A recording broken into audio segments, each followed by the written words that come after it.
are here and we are delighted that you are here. And we like that word, delight. And we chose it on purpose for this reason. It's actually two words, D and light. When you were younger than you are now, when you were a little one, when things delighted you, when things made you happy, when things brought you joy, you glowed. Your energy shined through. You turned on your light. You delighted in whatever it was you were doing. Now, we've all seen people where we say to them, oh, look at her, she's glowing, or look at that one, he's beaming, and we know that there is an aspect of light that is turned on when you're connected, when you're in alignment with your higher self, when you're allowing your energy to flow, you are delighted. So we use that word on purpose because we want you to think about, as you move through your day and as you're moving forward, to think about things that delight you, that connect you, that put you back into alignment with your higher self so that you're allowing all your energy to flow.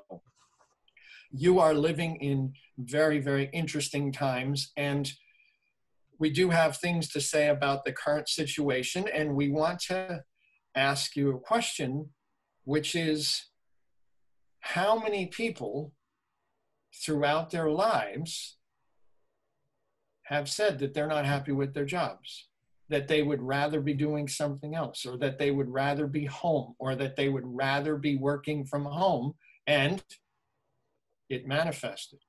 It manifested for most of the country. There were people are now in the place where they're working from home, where they're not going into work, where they're doing something else from home. And it's not a full manifestation for all of them because it wasn't freedom from what they were doing, but it is a different perspective which they had been asking for. And now how many people who are first responders, essential workers, etc., who are going, wow, gee, I wish I could be home.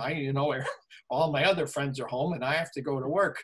And so the asking is still taking place. This year, we don't know if you've thought about this or not, but in your vernacular, in what you speak and how you say, you refer to your vision as, when you're seeing clearly, as 2020 vision. Okay? The other thing that you also say is hindsight is 2020. So this is a very important pivotal year.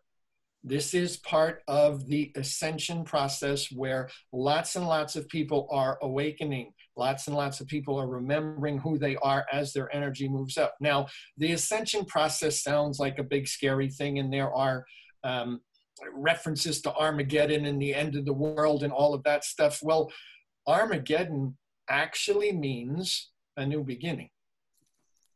Now, it's been made to scare people and to frighten them that it's the end of the world and things are going to get destroyed and all of that stuff. And that is not what most are experiencing. Now, we're not saying that some people aren't experiencing loss, and we're not saying that people aren't transitioning. But overall, this is part of the ascension, which is causing more asking.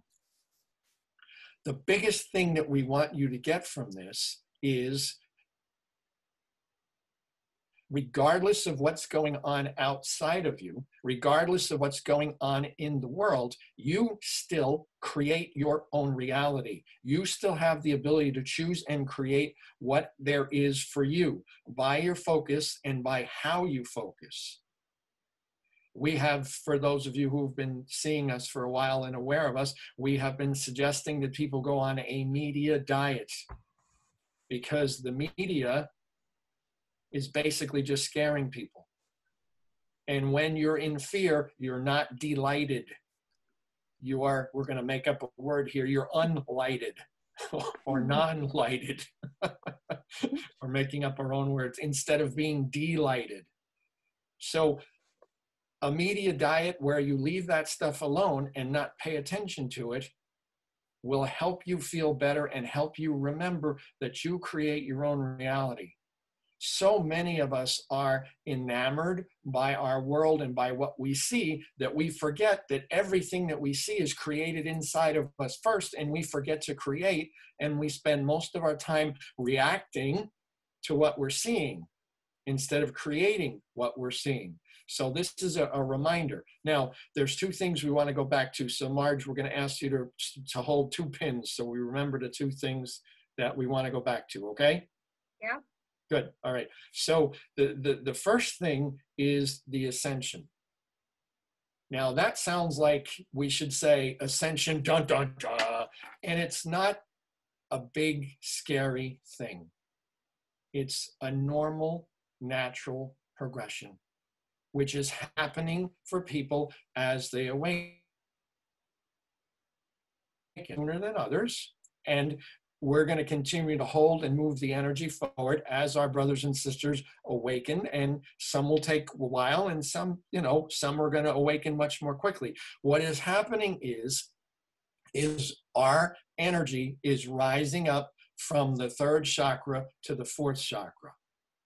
Now, there is a misunderstanding that because of the English language, meaning higher frequency is better because it's higher, so we're used to thinking that things are higher are better.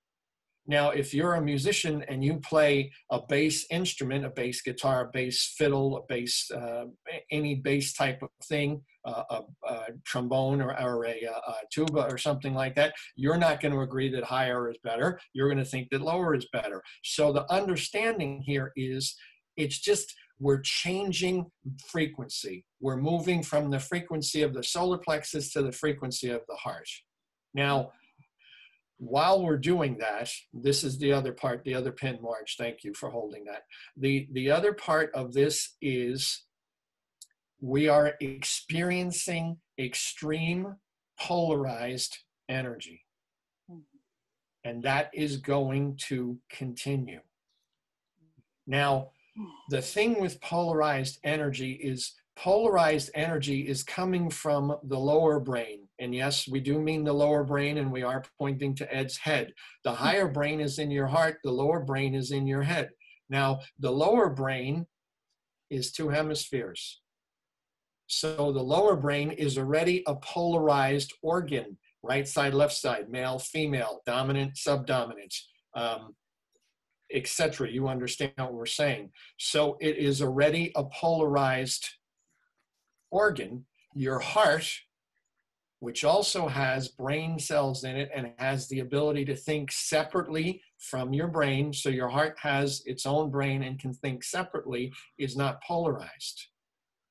So your heart is where we're moving into. And the polarized energy is the old world falling away. It's the understanding, it's the land of the ego, and that it's the land of the lower mind. And as we move more and more into our heart, we're understanding that. Now, here's the tricky part. The people who disagree with you, if you push against them and join the polarized energy, you have undelighted yourself. You have unlighted yourself. You're no longer in alignment with your higher self because now you're pushing against them. When you push against somebody, you give your power away. Or when you take what they're saying personally, you give your power away. Either way, you've unlighted yourself. You've turned your light off. You've joined the fight. You've joined the polarized energy. And with the polarized energy, in case you haven't realized, nobody wins. Because it's not a winnable thing. Where our society has become so much about winning and losing and winning and losing. The Democrats and the Republicans can't agree on anything because they want to win. And everything is about winning. If I have more money than you, I'm winning. If I'm doing better than this, I'm winning. And that is complete polarized energy, which doesn't work. Now, you are all more on the leading edge. So you're going to understand this and experience this more and see this more. then those who are not fully awake yet and those who are still sleeping, they're still going to participate in this. The other thing that's happening, which is some people are very upset with this, we're not upset with this at all, because it teaches you how to get out of polarized energy, is this: you don't know what's true. There's all this, and there's all this, and this might be true, or this might be true, and there's no way of figuring it out. And if this is wrong, then they put something else to counter that and everything. And there's all this misinformation all over the place, which sort of forces the polarization. But also, when you look at it with your heart, you don't know who's true. You don't know what's right.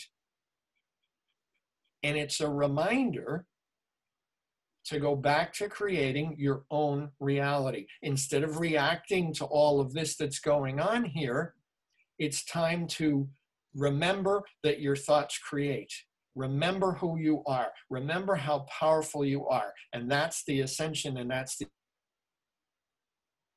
the awakening period. And you create your own reality.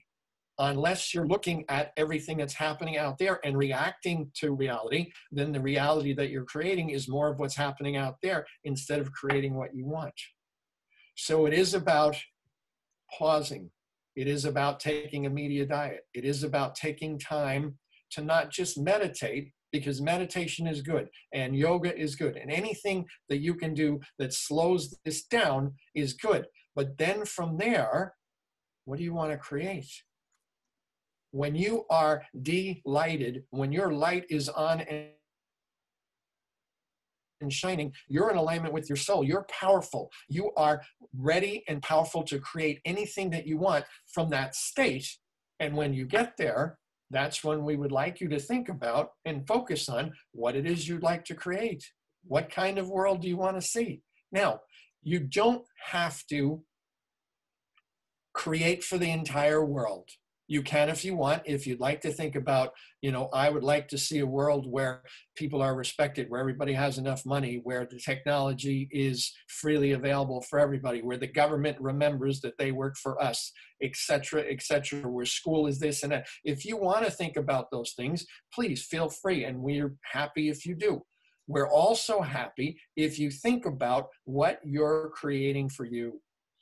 What makes you happy? What brings you joy? Because the more time that you spend happy, joyful, flowing, delighted, the more you're sending that energy out to your brothers and sisters around you who see and feel your energy, and they become delighted looking at you, and then they start to create that way too. So either way is fine. A combination of both is fine. Whatever you want to do there is fine. But we want you to remember, and again, we chose the word delight on purpose. We want you to be delighted with life.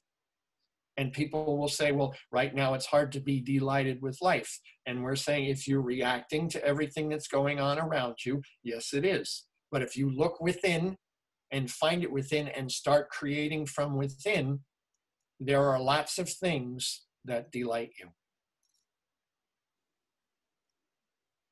That is the end of our monologue for the moment. We will open it up to questions for whoever may have questions.